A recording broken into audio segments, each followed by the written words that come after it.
Test. Hi everyone. Hello! Hi. Happy birthday! Happy Chinese New Year. Happy Chinese New Year! Happy Chinese New Year. Kong Hei Fatsoy.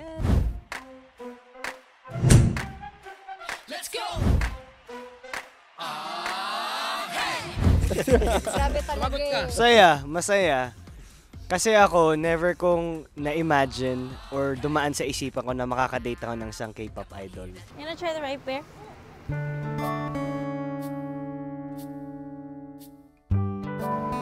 How is it? Na-serve. So yung pinakamagandang nakadate mo, no? Hindi, si Isabel. Muntik! Medyo may delay ha? Medyo mabagal ka dun ha? Inisip Galingan ko mo next time. sa Galingan mo next Korea. time ha? Bukod sa beer kasi ang saya, favorite ko yung upi nakauna. Kasi ang awkward. Feeling ko ang awkward ka sa kanya. Oo, parang... Sumayaw ka na hindi natin alam kung makukuha natin yung music. Oo. Pero yun, thank you Running Man dahil dati pinapanood ko lang si Nancy sa mga TikToks. Actually, hindi nga daw siya nakatulog eh. Uy, nakatulog ako. Nakailang bote tayo ng beer, imposible hindi ako makatulog doon. Si Nancy, very shy type. Siguro kasi hindi niya naintindihan yung mga sinasabi natin. Kaya yun, lagi siya nilalapitan kapag nagkakagulo na. Parang clueless kasi siya sa mga nangyayari. Pero hindi siya kumanta ng super shy. Hindi. Tapos siya, very sweet. Very sweet si Nancy. Yung personality niya. Yun. Saka masaya naman siya kasama. Halata naman. Nag-enjoy ako. Tama na yan kay Nancy. Tapos. Ayaw tumigil! Yung mga resident Lasenggo natin.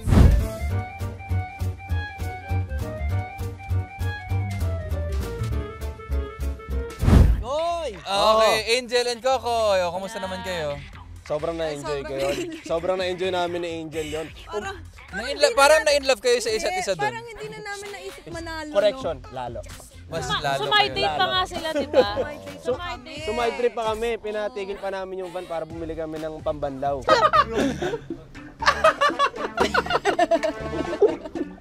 Gambe! Okay, bottoms up. Beer ulit. Medyo nabitin eh, pumayag naman. Parang nakalimutan na natin, kailangan natin ipanalo yung race. Di- Parang di nag-date actually- na lang talaga tayo. Success! Ayun yung feeling mo.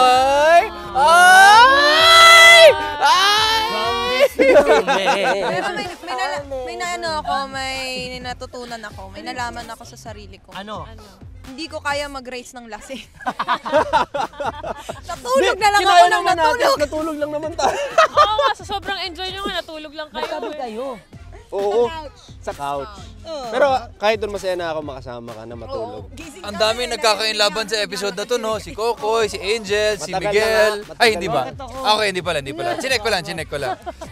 Kamusta naman yung partner ko na first time mag-beer bong? Ganun pala yun!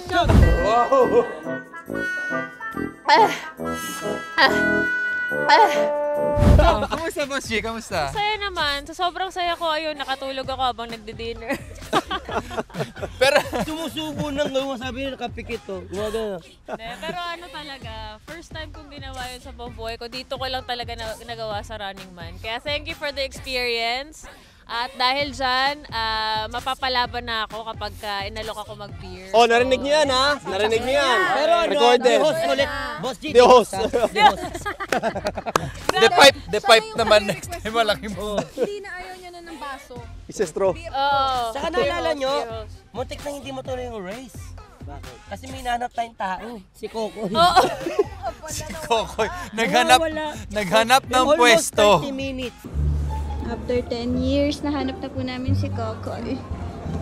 Koy. Koy. May mission pa tayo, Koy. Koy, mission pa tayo. 2 hours ka nang hinahanap. 2 oras na kitang hinahanap, Koy. Kaya mo ba, be? Alak para. Okay lang yan. Running Man. Coco is here! Alay! Kokoy is back. Hindi, kasi pagkakain, grabe. syempre nakainom ka, nakakain, parang sarap itulog. Ako Sobrang kailangan sarap ko yun talaga para itulog. makapag-race. Oo. Yan ang bago yung shoes mo. Pero Ang nakapag-race pagkalaman ka ba? namin ito. Ha? Nakapag-race ka ba? Natulog ulit ako. Tinutulog ko. Hindi, kasi kailangan ko yun eh. Kailangan ko itulog talaga. Ang mali ko, hindi ako nagpaalam. Oh, what's new? Saan ka What's ba new? na ano? Saan Doon ka sa ba may couch doon. natagpuan? Sa may couch. Ito gumising Yung sa akin. kabilang couch. Kabilang Doon sa couch. first Punta na floor. kami ni Cap sa basement 3. Kasi akala namin doon ka nagtago. Papunta na nga yata sila na hotel eh. Baka Bumalik. umuwi na. Parang hindi ko na kaya ito. Magbubok na kaya ako. Nakalimutan. Parang ayoko na mag-race. Mag-book na kaya ako ng Uber. Kamusta naman yung first place winners natin na parang grabe yung FOMO nila, no? Oh, grabe. First place kayo pero hindi nyo na experience eh. Hindi, masaya ako pero pagod lang talaga nung race na yon. Pero sobrang saya dahil syempre naipangako ko yung sinabi ko kay Lexie na kasama niya ako hanggang sa dulo. Ito oh! Nauna kami! Nauna kami! May tao na ba? Nauna kami? We're first? Ha? Happy kami na nauna kami. Pero yung nalasing kakap, meron pa tayong mga dojon. May mga gagawin pa tayo. Sobrang saya, parang eulogy yung final speech mo eh. Uwi pa tayo na. Hindi. Ano lang yun, na-realize ko na minsan may serious mode din pala. Pero happy moment yun. O kumikis lang kayo. Sincere lang. Sincere. In-intake ko lang talaga yung pagiging happy at winner namin ni Lexie nung dati. Kumikislap nga yung mata ni Lexie, oh. Na-inlove.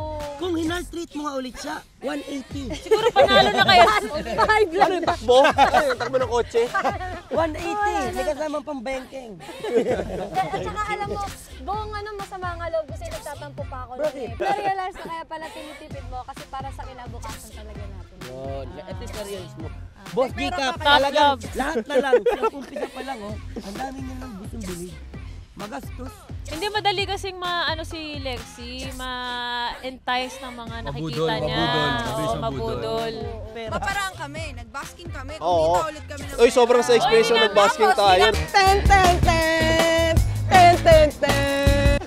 Hindi, pinakita ko yung talent ko sa basking. Yung sa bote, sumayaw, tapos si Angel. Anong ginawa mo sa mga hidden talents. mga hidden talents niya? Pinakita mo yung mata mo. Hindi yung Binigyan pangpukpok kaming niya. 5,000. Oo. And with that, yan yung episode namin for Running Man PH. Hope you guys enjoyed. Love you. Bye! Sana marami kayo nakuhang tips. Tipid tips.